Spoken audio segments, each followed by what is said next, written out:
Pozdravljeni, dragi spremljevalci kariernih zgodb. Končno lahko rečemo, da smo zapluli v poletje. To pa je tudi letni čas, ki je na kožo pisan naši današnji gosti, gospodični Medični, Niki Pengal. Pozdravljena, Nika, in dobrodošla pri nas. Dober dan. Za začetek, od kod prihajate? Težko vprašanje. Ravnokar se selim na Dolenjsko, v Gabroko, sicer pa sem iz Ljubljane, Bežigrad. Ste tam preživljali tudi svoje otroštvo? Večji del. Kakšne spomine imate nanj? Plezanje po drevesih, visoka drevesa, park, zelenje, en kup otrok na ulici, tako. Bi lahko rekli popolnoma drugače kot danes. Ja. Kaj pa srednja šola, kje ste obiskovali? Srednja šola je bila splošna gimnazija na Aškerčevi v Ljubljani, tako da je Ljubljana. Potem sem se pa prepisala v zadnjem letniku v Domžale na gimnazijo. V Domžale sem tam zaključila maturo. Potem pa vas je pot pripeljala na obalo. Ne, sem naredila še eno ovink vmes na pravno fakulteto. Bravo, in kaj se je zgodilo? Naredila sem rimsko pravo, to je bilo vse, kar sem naredila, zato ker me je toliko zelo zanimala zgodovina, dediščina, pač vse to, kako se je v preteklosti nekako povezovalo, ne toliko zelo zakoni kot taki. Tako da tisto, kar je na pravu najtežje narediti, večini študentov je bilo meni najlažje. In potem sem glede na to vse, kar me je zanimalo, arhitektura, arheologija, kultura, dediščina na splošno, sem našla ta študij na fakulteti za humanistične študije, tako da takrat se je še imenovala dediščina Evrope in Sredozemlja. In ste prišli k nam? In sem prišla. Vejte nam, kakšne spomine imate na študijske dni? Prvi vtis, ki ga ne bom nikoli pozabila, je bil kilometrski urnik, na katerem sem se mogla znajti, v kateri predavalnici in kdaj sem zdaj jaz na vrsti, da grem tja sedeti. To je bilo, katastrofa. Vsi smo imeli težave s tem urnikom, z usklajevanjem prvi mesec, dajmo reči, pa smo se nekako navadili na to, ampak drugače pa pester program, všeč so mi bila predavanja, všeč so mi bili izbirni predmeti, samo to usklajevanje z urnikom me je pa spremljalo vsa 3 leta in katastrofa. Kaj pa študentsko življenje? Študentsko življenje je drugačno, kot sem ga bila navajena v Ljubljani. Mi smo imeli tam to navado, da smo se dobivali na pomolu s kitaro, peli, se pogovarjali v tem stilu, tako da to moram reči, da mi je bilo zelo všeč. Pa se je bilo težko prevaditi na novo okolje? Ne, nikakor ne. Vam je bila obala pisana na kožo? Ja. In po študiju? Po študiju dediščine sem se vpisala potem na arheologijo, pač še naprej v sklopu fakultete za humanistične študije. Zadnji izpit in magistrska sta mi zmanjkala. Medtem sem pa že veliko delala po tujini, v Avstriji, v Makedoniji, na Hrvaškem, po Sloveniji, na arheoloških izkopavanjih. Tako da sem v bistvu v tej svoji izobrazbi iskala, nikakor nisem našla zaposlitve. In tekom tega sem prišla potem čisto do druge zadeve, do drugega poklica. Pa sva pri gospodični Medični. Ja. S čim se gospodična Medična ukvarja? Gospodična Medična je čebelarka, apiterapeutka. Tako da med iskanjem službe sem pomagala enemu starejšemu čebelarju, ki je bil eden večjih iz tistega območja. Po zimi smo žičali vsatje, obnavljali panje, vse to, kar je bilo meni zmeraj dobro delati. Jaz sem zelo ročni tip in vse to restavriranje, renoviranje mi je bilo nekaj najboljšega, kar sem lahko v življenju počela. Podobno arheologiji, recimo, ne moraš biti zelo natančen, precizen in tako naprej. Skratka, na Poču je čas pomladi in sem rekla, zdaj je treba pa v čebelnjak. In sem šla, sem se oblekla skafander in sem šla in od takrat naprej ne morem brez čebel. Bi lahko rekli, da so čebele vaša strast? Ja, so mi spremenile življenje in so moja strast. Pa od kod ta ljubezen, zanimanje? Torej je to prišlo popolnoma naključno? Ja. Ker ko enkrat stopiš v čebelnjak in one dišijo in one šumijo in vse to, kar govori pesem, te to toliko prevzame, da strmiš in se čudiš, kaj one delajo. In delaš z njimi in si nekako v harmoniji. Cel čas delaš s čebelami je meditacija za mene. Za koga je lahko stres, ampak potem boljš, da ne delaš z njimi.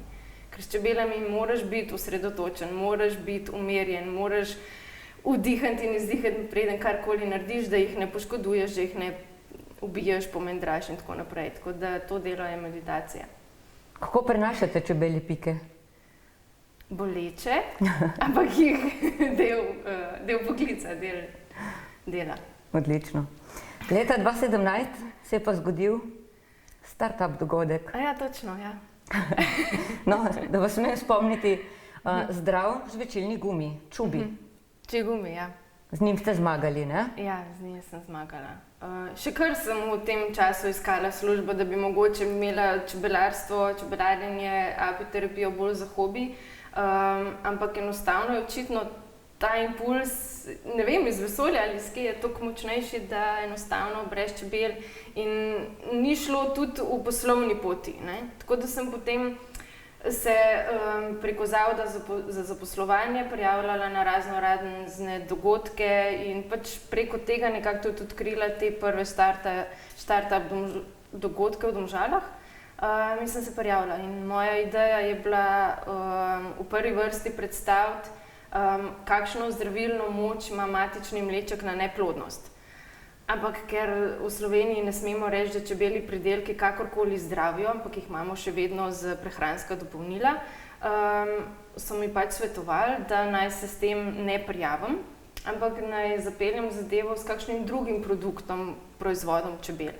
Sem rekla, prav, jaz imam čigumi. Kakšen čigumi imaš? Ja, tak, ki pomaga proti kariesu, ki pomaga proti krvavečim dlesnim, ki dezinficira in čisti ustno votlino, ki je prijazen otrokom, ni iz kavčuka oziroma ne naftni derivat, kot so čigumi. In sem enostavno pač to stvar, ki jo čebele proizvajajo s svojimi žlezami, vosek in pa nabran med, vse skupaj združila v eno tako zmes, ki jo jaz imenujem čubi. Zadeva je pa čubi, zaradi tega, ker je tudi v angleščini. Čubi, a ne? Torej, žvečiti in čebela, ja. Tako da je čubi, pa tudi luškan se sliši za otroke, ne? No, nastal je problem, ker pač mene so vodili pa v to smer, da bi to nastala kot neka tovarna čubija, ne? Ampak to tako ne gre. Pri čebelah ni tovarne. Pri čebelah si odvisen od vremena, od letnega časa, si odvisen od sezone, kakšna bo konec koncev.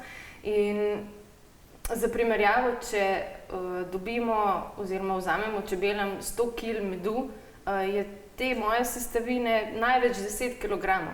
Zdaj pa za cel svetovni trg to enostavno se ni dal zapeljati, ne? Se nekaj te sestavine ni dovolj, sploh pa ne ekološko pridelane. Tako da se je zadeva ustavila, še vedno se da to pri meni dobiti. Torej, čubi še živi. Čubi še živi, ampak je samo pri meni, ni v trgovinah, ni v trgovskih centrih na razpolago in žveči se ga normalno, na koncu se ga pa lahko poje, zato otrokom ni nevaren. Ne? Odlično. Ja. Kateri so pa drugi izdelki, ki nastajajo izpod vaših rok? Zdaj, jaz sem apiterapijo končala, to je zdravljenje s čebelami in čebeljimi pridelki. Zdaj, moja posebnost je to, da mešam med sabo čebelje pridelke. To so med, cvetni prah, propolis, matični mleček, vosek, čebelji pik in pa apilernil. To je trotovska zalega. V glavnem, vse te zadeve se da med sabo mešati, ampak odvisno za kakšne zdravstvene težave ali pa namene gre. Tako da ni imena, ki bi se imenoval tako pa tako, ali pa razen čubija praktično. Jaz imenujem še medeni zaklad, eno tako zmes, en tak izdelek, ki vsebuje pač vse od naštetih, razen strupa pa voska. Koliko čebel pa imate, da lahko vse to naredite? Zdaj trenutno jih imam 60, ampak delam pa tudi z večjimi. To je ena družina? Ne, 60 panjev. 60 panjev? 60 družin čebeljih, ja. Koliko dela pa je s tem? Pač delovnik, 8 ur na dan sigurno, po zimi malo manj. Čudovito. Se pravi, kako se začne vaš dan? Kakšen je dan čebelarja?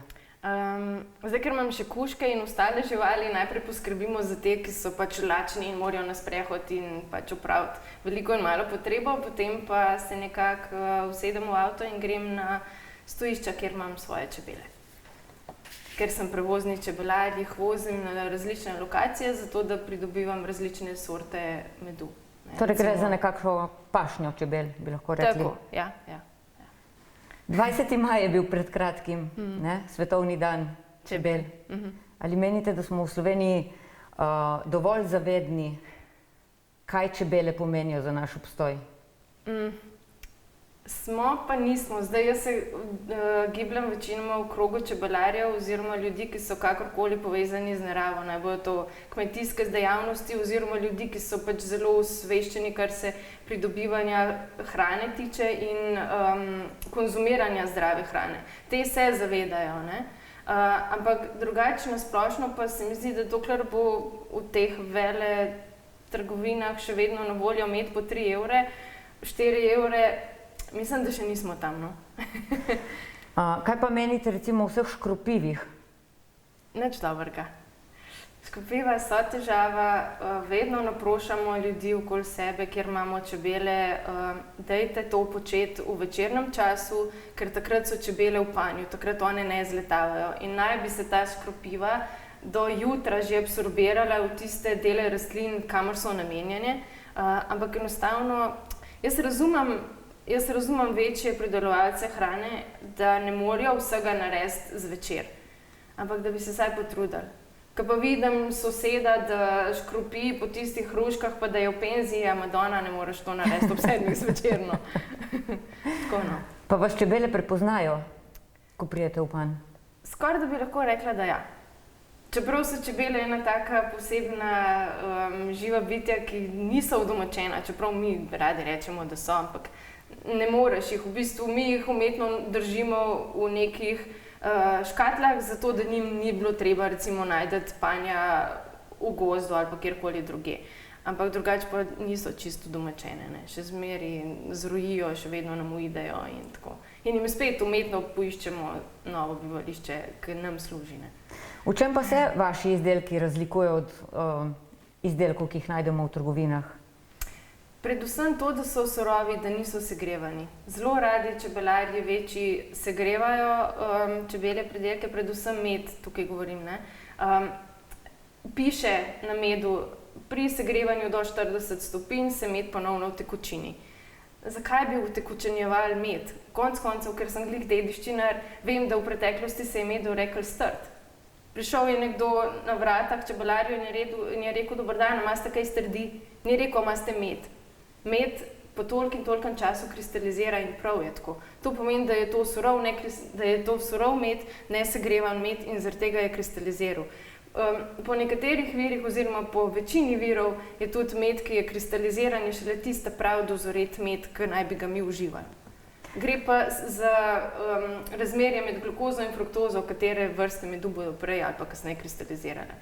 Tako da to. Potem je recimo cvetni prah, ga tudi nikakor ne smemo sušiti, ne. Večina čebelarjev ga pridobiva in ga potem posuši. Zakaj? Zato, da je lahko v trgovskih centrih na policah.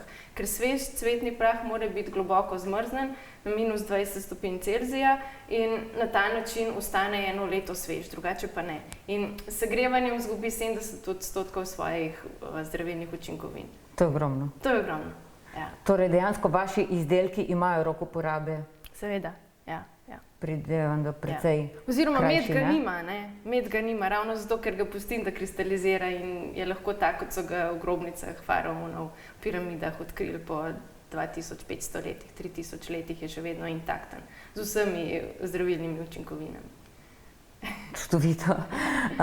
Kot apiterapevtka, ko pride nekdo k vam s težavo, določeno bolezensko, znate svetovati?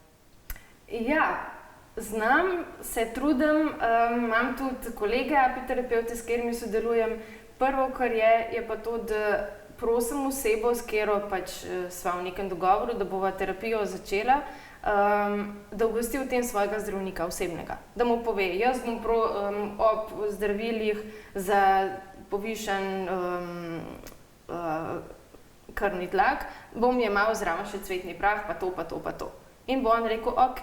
In ko bomo videli, da se zadeve ali premikajo ali kakorkoli na boljše, bomo počasi ukinjali farmakološka sredstva. Do takrat pa jaz ne dam roko v ogenj, da bo karkoli se spremenilo. In tudi gre za to, da pač so to kure, ki so predpisane, ki imajo določen čas, konec koncev tudi ultok za želodec, ne moreš jemati 3 dni pa misliti, da bo v redu, ampak se mora zadeva skleniti. In tako je tudi pri čebeljih pridelkih oziroma njihovem uživanju, treba je skleniti kuro, ki jo pač apiterapevt predpiše.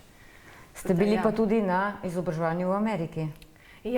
Ja, tja sem prišla, povabljena sem bila na njihovo konferenco in sicer predstavila sem tam apiterapijo v Sloveniji, kako poteka, predstavila sem masažo z medom, ki jo tudi jaz izvajam in so bili navdušeni. Čudovito. Ja. Kakšni so plani za prihodnost? Bo gospodična medična se razvijala? Ja, se bo.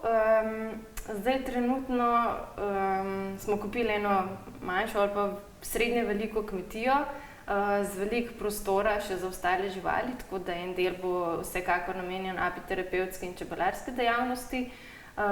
Tudi turistično bo malo obarvano, tako predvsem pa bi rada imela en tak konkreten prostor za zdravljenje, za apiterapijo. In ja, so plani v to smeri biti čebelar. Pa če ni skrivnost, kje je ta kmetija? Gabrovka na Dolenjskem, med Litijo na eni strani in Trebnjem na drugi strani, tako da tukaj nekje vmes. Tam so tudi vaši pašniki? Med drugim, ja. Super. Bi lahko za konec našim gledalcem zaupali kakšno prijetno misel glede čebel? Kakšen nasvet? Prijetno. Težko je, ker se res tako zelo prehitro spreminja naš planet, ampak brez čebel ne bo življenja, res ga ne bo. In dajmo se tega zavedati, pomagajmo čebelam, pomagajmo sebi, ker čebele so tiste, ki nam dajo zdravje in se tega vse premalo zavedamo. Pred farmakološkimi zdravili, pred penicilinom je bil med in so bila zelišča. Zakaj ne bi šli nazaj? Zakaj ne bi čebeljim pridelkom dali nazaj njihovo vrednost, ki jo imajo? In je potrjena. Čudovito. Nika Pengal, hvala lepa. Hvala lepa pa tudi vam. To je naša zadnja zgodba. Čaka nas poletni premor, vidimo pa se ponovno septembra. Hvala.